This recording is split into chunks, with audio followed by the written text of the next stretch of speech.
નમસ્કાર, હું છું દિવ્યા અકબરી. આપ જોઈ રહ્યા છો દ્રષ્ટિકોણ ન્યૂઝ ગુજરાત. નજર કરીએ આજના મુખ્ય સમાચાર પર. અંકલેશ્વરની પાનોલી જીએડીસીમાં આવેલ સન ફાર્મા કંપનીમાં ગેસની અસરથી 37 વર્ષીય કામદારનું મોત નીપજ્યું.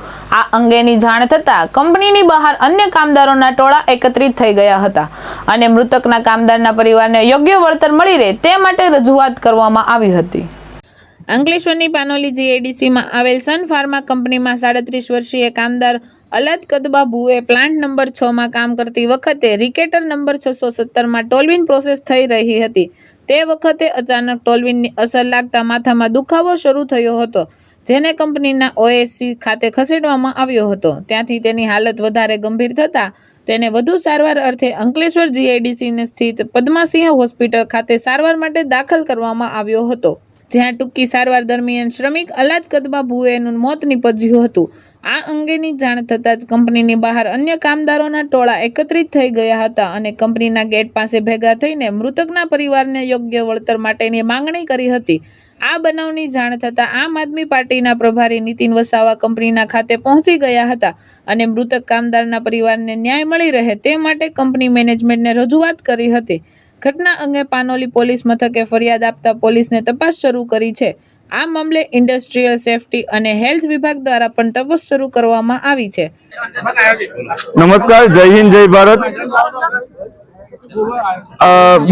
બે દિવસ પહેલા સન ફાર્મા કંપની એક કામદારનું અવસાન થયેલું હતું.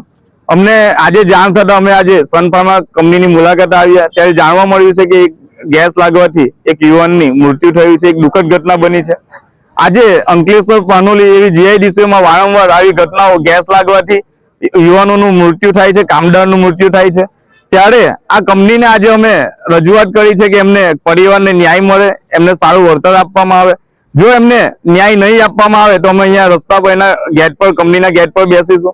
અને એ સવાલ ઉભો થાય છે કે સેફટી ઇન્સ્પેક્ટર હોય, કંપની ઇન્સ્પેક્ટર હોય, એ લોકો શું ધ્યાન આપે છે? આજે વારંવાર આવી ઘટના બનતી હોય છે અને એક યુવાન મળવાથી એમના પરિવારનો આજે એક દીવો ઓલવાઈ ગયો છે. ત્યારે એક દુઃખદ ઘટના બને ત્યારે આ કંપનીઓ વારંવાર એમની મનમાની કરીને આ સરકારોના ઈશારે આજે પણ એમનું કામ ખોટા કરી રહ્યા છે. કેમ આ સેફટી ઇન્સ્પેક્ટર અને સેફટીનું ધ્યાન નહીં રાખવામાં આવતું? એ પ્રોડક્શનમાં કેમ એસઓપી, સ્ટાન્ડર્ડ ઓપરેટિંગ પ્રોસિજર છે એના પર ધ્યાન કેમ આપવામાં નથી આવતું? વારંવાર આવી ઘટના બને છે અને જો હવે આ પરિવારને ન્યાય નહીં મળે તો અહીંયા કંપનીના ગેટ પર અમે ન્યાય નહીં મળે ત્યાં સુધી બેઠા રહીશું અને એમને ન્યાય માટે લડીશું.